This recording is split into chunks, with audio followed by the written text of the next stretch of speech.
Hey guys, welcome back to my channel, and I'm back again with another really interesting coding interview question video. This time guys, we are going to solve question number 1046, the last stone weight.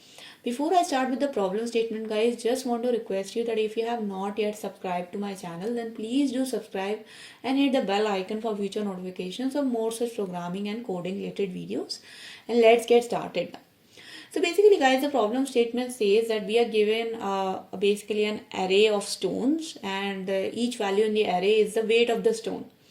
And we are playing a game in which we select the two heaviest stones. So for example, in this case, I can select 7 and 8, which are the two heaviest stones, and I smash them together. When you smash these stones, there are two things which can happen. Either the weight of the stones is equal. So for example, if both the stones are having weight 7 and 7, then if I smash them together, then nothing will be left, and basically you got rid of two stones from this array. But in case when one stone is heavier than the other, where in this case you can see that 8 is heavier than 7, you basically will be left with another stone, the third stone, which is having a weight 8 minus 7. So the heavier stone minus the lighter stone weight, that will be a new stone which you will now add into the array, and you will continue playing the game. You will continue playing the game unless you are either left with only one stone or you are not left with any stone at all. If you are not left with any stone, that means all the stones are smashed, you just return 0. If you are left with one stone, then you just return the weight of that stone. So in this example, it is pretty clear guys that we first smash 7 and 8 and we get only 1 because 8 minus 7 is 1. So we add that into our array. Then we smash 2 and 4 and we are left with 2. So we add 2 in our array. Then we smash 1 and 1 and both the stones are destroyed. So we are just in the end left with 1, and that's the last stone weight, and we return 1. Okay. If you have got only one stone, then you just return 1, which is in this example. And in case if you are having no stone left, we just return 0.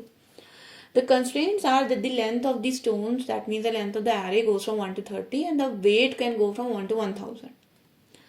Now let's jump to the solution approach. Now if you guys have been watching my video, I think you can pretty much think that how this problem solution can go, because one of the solution, the easiest solution could be just sort the array. Okay, what we can do is we sort the array. And after you sort the array, you select two stones, and once we select the two stones, we smash them together, and in the last step we will simply add the difference weight in array. Okay, now let's take a look at the time complexity of this approach. So if you are sorting the array, obviously it's n log n. Now if we are selecting the two stones and we are simply smashing them together, this will not take any, this is just going to take order of 1. But remember that you are going to select two stones, so you have to run a loop, right? You have to take turns, and every single turn you are selecting two stones, right? So this, although selecting the two stones will take order of 1, but to run it in a loop, this will actually take order of n. So selecting two stones is order of 1, but to run the selection of two stones every single time, this will take order of n. Now let's say I smash the two stones together and there is a difference in the weight. So I have to add that difference in the weight in my array again, right? So when you are adding that into your array, you basically are adjusting your array. So you have to add it and then you have to sort it again. So in that case, let's say if I add it and I sort it again, the whole thing, I literally have to do this for every, so for the order of n, that means the number of times I am selecting two stones, and then for every single turn I am actually sorting the array. So let's say the worst case that in every single turn I am left with a weight difference. So every single turn I am sorting the array. Okay, so that's the beginning sort. Then you run for n turns, and every single turn you do the sorting again because you are left with the difference. So if you calculate the time complexity, this is definitely not a good one. This is around order of n square log of n. And we know with the quadratic time complexity, it's not good. We can actually solve it in a much optimized manner. How can we do that? Now, if you look at the problem, guys, it is pretty evident that we are selecting two heaviest stones. Okay. Now, if we have solved problems like k maximum integers or k closest points to the origin, all these, in all these problems, we were selecting k minimum or maximum elements from our array. And in this case, if we can apply the same logic, the k value will become equals to 2. So if I want to select the k maximum elements and k is equals to 2, that becomes the same problem. And how did we solve that problem? We solved that problem with the concept of heap. Okay. So we know heap has got two operations. One is your heap dot poll and another is your heapify. And when we are selecting any element from the heap, either maximum element or minimum element, it only takes order of 1 time complexity. And when we are adjusting the heap, it only takes order of log n time complexity. So if we basically use the heap, we will have a better time complexity. How can we do that? So it's pretty simple, guys. If you write the algorithm for it, what we can actually do, instead of sorting the array, we just place the array items in a heap. Okay.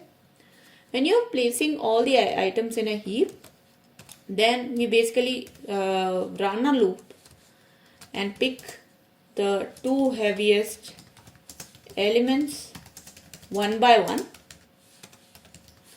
And picking the two elements every single time is going to take only order of 1 time. And then every time you pick an element, you are basically adjusting the heap. So we will be calling heap adjust, or I would just say in Java the heap will adjust itself. And finally, you will be only left with the last stone weight when heap is empty or has only one element. Okay.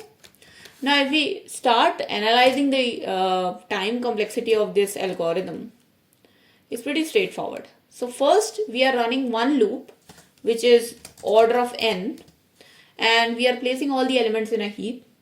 And we can say that for all the n elements, every time you place an element in a heap, you are adjusting the heap, and that adjustment will take log n. So order of n into order of log n, which becomes equals to order of n log n.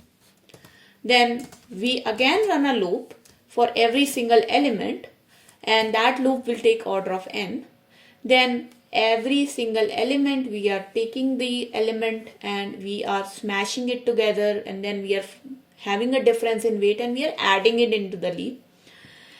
And adding inside the element and polling from the heap. Polling from the heap will take order of 1, but adding inside the heap will only take order of log n. So again, the time complexity for this operation will become equals to order of n log n. So yeah, this is the same as that of this I have covered in this step. Okay. And obviously in the end, when you are left with one stone weight in order of 1 time complexity, you can return it. So if I talk about the overall time complexity, it's order of n log n, but not order of n square or quadratic like it was in the sorting algorithm.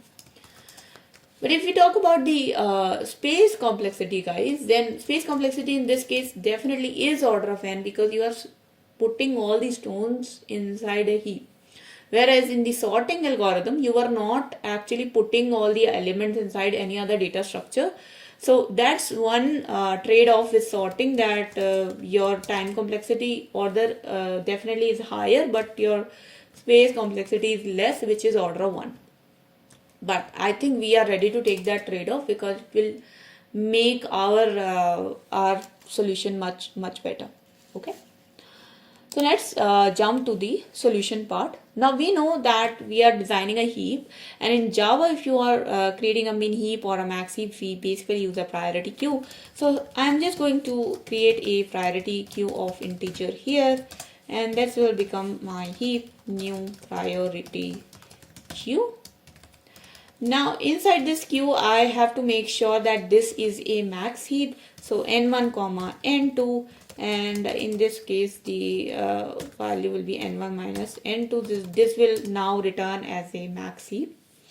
Now as I said, first of all we are going to take all these stones and we are going to put it inside the heap. So heap dot add all these stones. So once my heap is having all these stones, I am just going to create a first stone and I'm going to put the maximum heap value. So the maximum weight of the stone, I'm going to pull it out in the stone variable. And then after I have pulled out the first stone, I'm just going to take out all these stones from the heap one by one. So here I will just run a while loop. While heap is not empty, so heap dot size is greater than 0, I will continue to poll from the heap.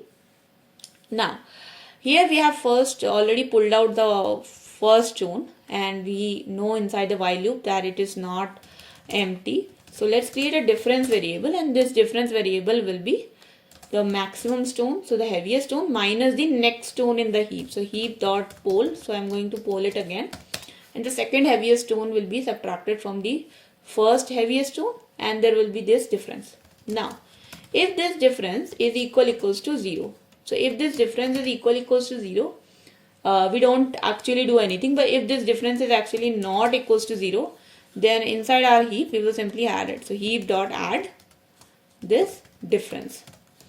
Now while running through this while loop, if my heap size becomes equals to empty, so if heap dot size has become equals to empty, then we simply assign stone as 0, because this is my last stone variable which I am going to return. But if the heap size is not equals to 0, that means we still have certain value inside the heap, then I will just pull out the next maximum stone and put it in the stone variable, because stone is always going to be the next maximum stone which is available. And this will now have the heap dot poll value, and when we will go inside the while loop again, it will take the second heaviest stone and subtract it from the stone variable. Finally, in the end, either the stone is 0 if the heap size has become equals to 0, or the stone will be the last remaining stone. So return stone. Let's run this code, guys. Let's see if this works. I think there is an error of lambda expression. That is my bad. So let's see if this works. Okay, I think the priority queue, yeah, I think this is not a max heap. This was a min heap which I created. And there you go, guys. Now you can see that this is a max heap and it works. Just gonna submit it, and yes, now it is accepted for all the example cases. So as I've discussed about the time complexity already, I think that was the algorithm, and I hope you guys liked the solution. If you did like it, guys, then do not forget to like this video and share this video with your friends. If you have not yet subscribed to my channel, then please do subscribe and hit the bell icon for future notifications or more such type of videos. If you have any questions, comments, suggestions, feedback for me, please write down in the comment section below. I would be happy to address them. Until then, thank you so much for watching. I'll see you guys in the next video. Take care and bye bye.